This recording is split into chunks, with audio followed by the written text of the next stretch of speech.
Hi hello friends, நம்ம நினச்ச மாதிரி தான் நம்ம அண்ணன் பார்த்திங்கன்னா நேரடியாக போயிட்டு ரம்யா கிட்டே கேள்வி கேட்குறாங்க.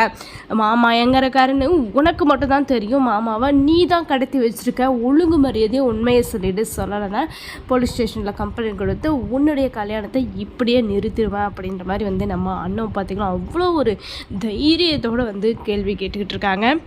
நம்ம ரம்யாவும் பார்த்திங்கன்னா கொஞ்சம் கூட நம்ம தான் தப்பு பண்ணோம் அப்படின்ற மாதிரி சின்ன ஒரு மனசளவில் கூட பயம் இல்லாமல் பார்த்திங்கன்னா அவ்வளோ ஒரு தைரியத்தோடு எனக்கு எதுவுமே தெரியாது, நான் மண்டபத்தில் தான் நான் இருக்கேன், நீ தான் ஏதோ சித்தி பண்ணியிருக்க, என்னுடைய கல்யாணத்தை நிறுத்துறதுக்காக நீ தான் மாமாவை எங்கேயோ கூட்டிகிட்டு போயிட்டு ஒழிச்சு வச்சுட்ருக்க அப்படின்ற மாதிரி பழைய தூக்கி பார்த்திங்கன்னா அப்படியே நம்ம அண்ணத்துடைய தலைமால போட்டுக்கிட்டு இருக்காங்க.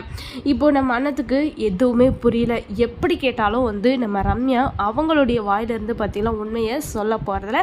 அவகிட்ட கேட்குறதும் பார்த்திங்கன்னா வேஸ்ட்டு, பிரயோஜனம் இல்லை அப்படின்ற மாதிரி நம்ம அண்ணத்துக்கு பார்த்திங்கன்னா நல்லாவே புரிஞ்சிருந்தாலும் எப்படியாவது உண்மையை தெரிஞ்சுக்கணும் அப்படின்ற மாதிரி பார்த்திங்கன்னா நம்ம அண்ணன் போராடிக்கிட்டு இருக்காங்க. இந்த நேரத்தில் தான் நம்ம கார்த்திக் பார்த்திங்கன்னா போயிட்டு போலீஸ் ஸ்டேஷனில் கம்ப்ளைண்ட் கொடுக்கலாம் அப்படின்ற மாதிரி பார்த்திங்கன்னா அந்த இன்ஜெக்ஷனு, இந்த மருந்து டப்பா அப்படின்ற மாதிரி எல்லாத்தையும் எடுத்துகிட்டு போய் கொடுக்குறாங்க.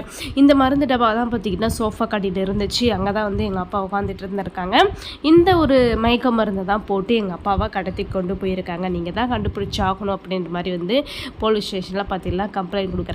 அதே போல் எனக்கு ரம்யா மேலே தான் சந்தேகமாக இருக்குது அப்படின்ற மாதிரியும் ரம்யாவை பார்த்திங்கன்னா போட்டு கொடுத்துட்றாங்க. இப்போ உடனடியாக பார்த்திங்கன்னா வீட்டுக்கு போகலாம் அப்படின்ற மாதிரி நம்ம கார்த்திக் பார்த்திங்கன்னா வராங்க.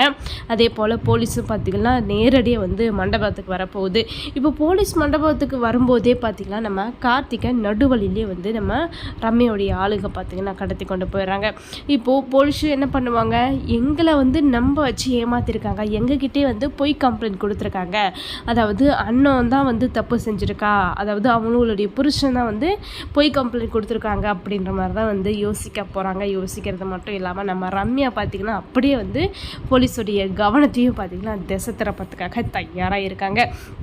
இப்போது செண்பகவல்லி ஒரு பக்கம், சண்முகம் அதாவது சரவணன் ஒரு பக்கம், ரெண்டு பேருமே பார்த்திங்கன்னா அண்ணன் தான் செஞ்சுருக்குவா, அவள் தான் இந்த மனுஷனை வீட்டுக்கு போ அப்படின்னு சொல்லிட்டு அனுப்பினா அப்படின்ற மாதிரி அண்ணத்து மேலே பார்த்திங்கன்னா ரெண்டு பேரும், அதாவது ரம்யாவோடையே சேர்த்து 3 பேருமே சொல்லும்போது எல்லாருமே அண்ணன் தான் செஞ்சுருக்கா. ஏன்னா அண்ணத்துக்கு தான் இந்த கல்யாணத்தில் கொஞ்சம் கூட விருப்பமே இல்லை, ஆரம்பத்தில் இருந்தே வேணான்னு சொன்னது அண்ணன் மட்டும்தான் அப்படின்ற மாதிரி எல்லாருமே பார்த்திங்கன்னா அண்ணத்தை தான் தப்பாக நினைக்கிறாங்க. அப்படிப்பட்ட சூழ்நிலையை நம்ம ரம்யா ஏற்படுத்திட்டு ஏதோ பெருசாக சாதிச்சாப்பில், அதாவது ஜெயிச்சாப்பில் பார்த்திங்கன்னா நம்ம ரம்யா தைரியத்தோடு இருக்காங்க. கூடிய சீக்கிரமே ரம்யாவுடைய முகத்தறியை கிளிக்கிறதுக்காக தான் நம்ம அண்ணன் போராடிக்கிட்டு இருக்காங்க. ஆனால் இப்படி ஒரு போராட்டத்தில் நம்ம அண்ணத்துக்கு துணையாக நம்ம கார்த்திக் இருப்பார் அப்படின்ற மாதிரி தான் எல்லாரும் நம்பிகிட்ருக்கோம், நினச்சிட்ருக்கோம். ஆனால் நம்ம அண்ணத்துக்கு துணையாக பார்த்திங்கன்னா நம்ம கார்த்திக் கிடையாது. இப்போ கார்த்திகே ரம்யாவுடைய வலைக்குள்ளே சிக்கிட்ட போது நம்ம அண்ணன் ஒத்தாளாக நின்று போராடி ஜெயிக்க போகிறாங்க. அந்த ஒரு விஷயத்தை தான் அந்த ஒரு தருணத்துக்காக தான் நம்மளும் காத்துக்கிட்டு இருக்கோம். அண்ணத்துடைய போராட்டம் முயற்சி எது வரைக்கும் நீடிக்கும் அப்படின்றத பொறுத்து பார்க்கலாம். அதே போல் பார்த்திங்கன்னா இப்படிப்பட்ட இன்ட்ரெஸ்டிங்கான வீடியோ கேட்க நம்ம சேனலை சப்ஸ்கிரைப் பண்ணிக்கோங்க.